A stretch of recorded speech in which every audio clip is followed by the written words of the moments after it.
Shans, it's Megan, your girl Krisa. Welcome to my YouTube channel.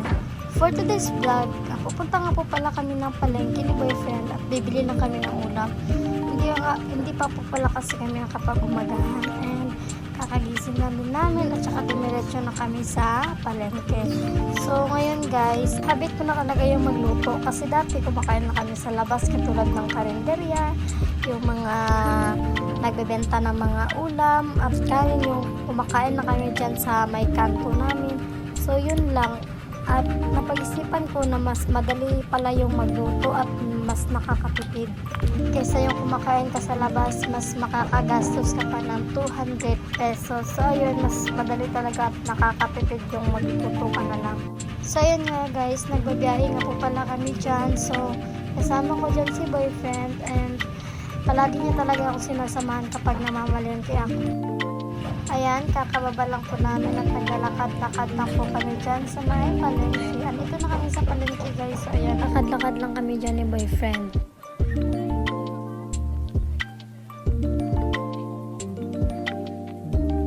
So ayan guys, dito na kami banda sa may nagtinda ng mga gulay katulad ng sibuyas, bawang, kamatis at saka yung mga repolyo, patatas, carrots, yan, marami pang iba.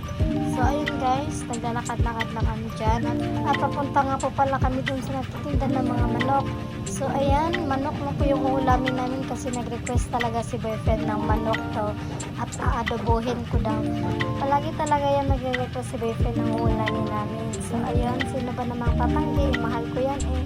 Cherries. Wow. So ayan guys, naglalakad-lakad na kami at malapit na kami dun sa nagtitinda ng manok. So ayan, konting lakad-lakad lang kami dyan at todo-flex kami dyan sa parang anino namin kasi ang cute tingnan eh, Cherries. Wow. Kami lang ba yung naglalandian na kahit nandito kayo sa public place eh wala kayong pakialam sa mga dumadaan ng mga tao. Hindi mo naman kailangan yun ipaya, diba, kapag mahal mo yung tao. Cherries. So ayun guys, balik na po para tayo dito. Andito na kami sa mga natitinda na manok at ayan, namimili na dyan si boyfriend. So ayun, nag-iintindi nga po pala siya dyan kung alin part dyan yung kukunin niya kasi adobohin nga po pala namin. So ayun guys, pinatimbang na po pala niya kung ilang kilo ba yung nakuha niya. So ayun guys, sinuturo ko pala dito yung parang paa at saka itong wings. Kaso wag na lang pala daw kasi okay na daw yun. So yan, dinagdagan nga po pala dyan ni boyfriend yung manok kasi parang kulang daw. Eh sino ba yung hindi mag-aakala yan, nakas talagang kumain yan. Eh hindi naman tumataba. So yun nga po pala guys, naglakad-lakad kami dyan, palabas na kami dyan ng palengke. At sabi nga po daw ni boyfriend, eh dadaan muna daw kami sa mga nagtitinda ng mga prutas. Kasi bawat daan nga po pala namin dyan, eh hindi talaga mawawala yung manggang hinog. So guys, kung may marinig kayong maingay dyan at pumupukpok, huwag nyo na intindihin yun kasi may ginagawang boarding house dito sa tabi namin. So ayan guys, may natitinda pa pala ditong sibuyas, kamatis, at saka itong maraming plastic cellophane. So ayan, tinitignan ni boyfriend. And then may mga maraming tuyo, ayan, napakaraming tuyo guys. So ito, may mga itlog. Ayan guys, palabas na po pala kami dyan. Papunta kami dun sa may mga nagtitindang manggang hinog kasi favorite na favorite talaga yan ni boyfriend. Ayan guys, andito na po pala kami sa may mga nagtitindang manggang hinog at pumipili dyan si boyfriend ng fresh kasing fresh ko, Cherries. So ayan guys, pinislit-pislit nga po pala namin dyan kung alin dyan yung kukuhanin namin. Ayan guys, napakarami ng mga mangga ni kuya. At sabi ko dyan kay boyfriend, huwag niyang pislit-pislitin kasi hindi naman yan dede ko. Uy, Cherries, wag, bastos yun. Ayan guys, iniintindi na po dyan ni boyfriend kung saan dyan yung kukuhanin niya. Sa totoo lang guys, hindi talaga ako marunong at tumingin kung saan dyan yung mas fresh. Hindi katulad niya dyan o na inaamoy-amoy pa niya yung mga mangga. Ayan. Nakakaloka lang talaga guys kasi mas magaling po umintindi yung boyfriend ko ng mga prutas-prutas na yan. Hindi katulad ko na ganda lang yung ambag. So ayan guys, may nagbebenta po pala dito mga tsinelas. Ayan, napakarami. At nasa halagang 50 pesos lang po yan guys. Saan pa kayo? Ayan, sa halagang 50 pesos may tsinelas na kayo. Din ayun, may ukay-ukay pa doon. Ayan, napakarami nilang binibenta. Ayan, fast forward guys, pauwi na kami dyan ni boyfriend kasi nagugutom na talaga yung mga bulati namin.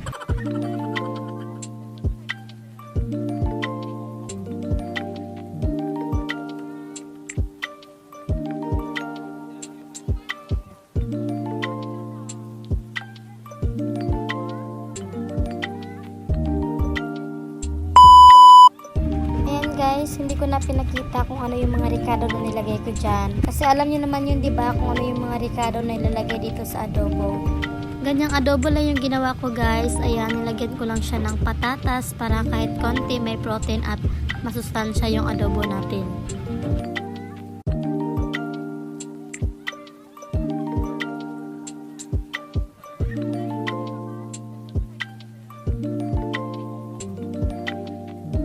So ayan guys, papakuluan ko muna siya ng 100 million days. Huy, wag ganon, ma-overcook na yon.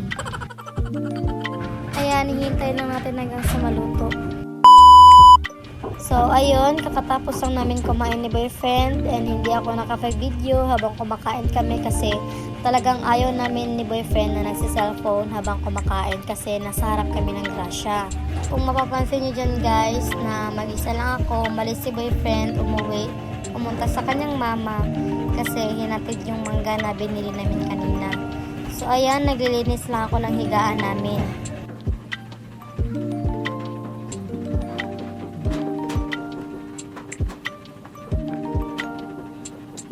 So ayan guys, todo flex nga po pala ako dyan sa picture ko. Shoutout nga po pala sa gumawa ng picture frame ko. Hi sa'yo Miles araw-araw. Napakaganda at napaka-solid po ng gawa nyo. So ayan guys, hindi nga po pala ako mapakali at sobrang nagagandahan ako dito sa mukha ko sa frame na to. So ayan, may pasayaw-sayaw pa si ate nyo.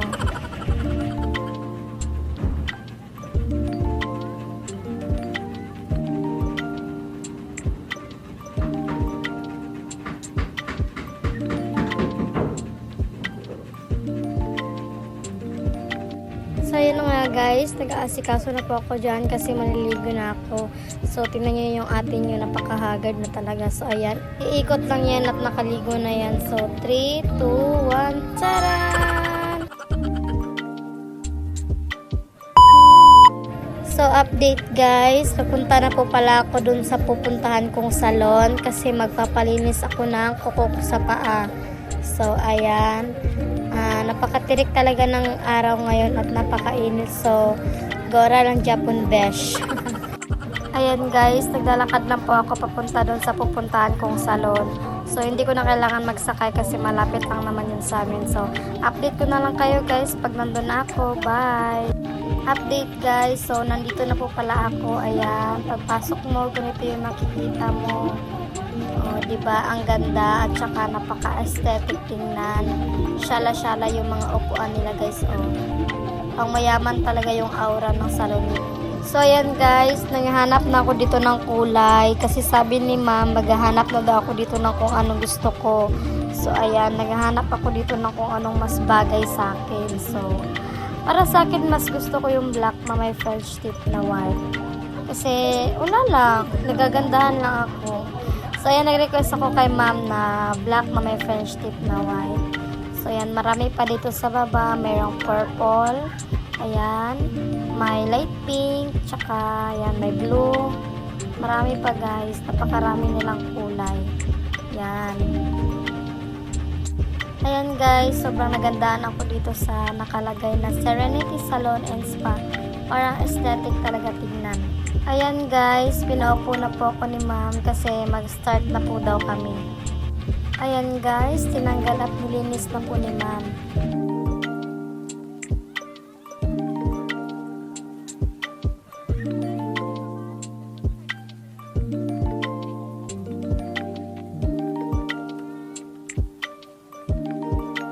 Alam niyo ba guys, may sinasabi dyan si ma'am at natatawa daw siya sa akin kung bakit ayaw ko daw ipalugit dyan sa gilid sa may malaki kong kuko. Kaya useless lang po daw yung pagpapalinis ko kung ayaw ko din naman ipalugit. Talagang ayaw ko talaga te, napakasakit kaya kapag nilulugit yung kuko ko. Alam niyo ba guys, kahit sinabihan ko si ma'am na ayaw kong ipalugit, talagang nilugit niya talaga te. Ayan, gigil na gigil si ma'am. Ayan, flex ko muna yung napaka-aesthetic nilang salon. So, kung nakikita nyo guys, napakasyala at lakas makamayaman. So, sinasabi ko sa inyo guys, try nyo na dito.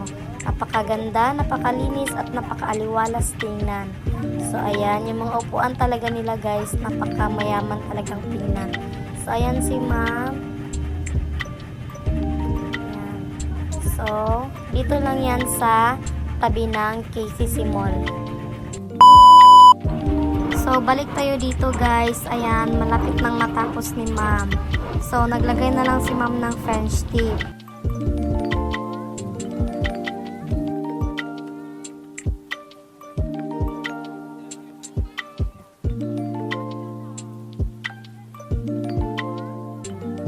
Guys, kitang-kita ko talaga kay ma'am na talagang nahihirapan siya maglagay ng French tip. Pero, go lang Japon ma'am, no?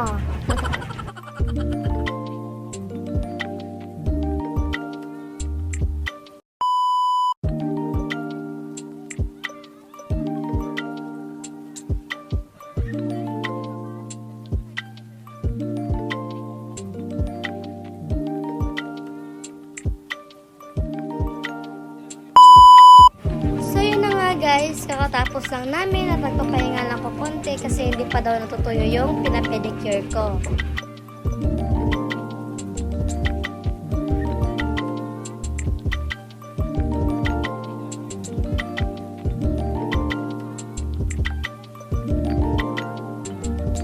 So yun guys, hanggang dito na lang po muna. Thank you for watching. Bye!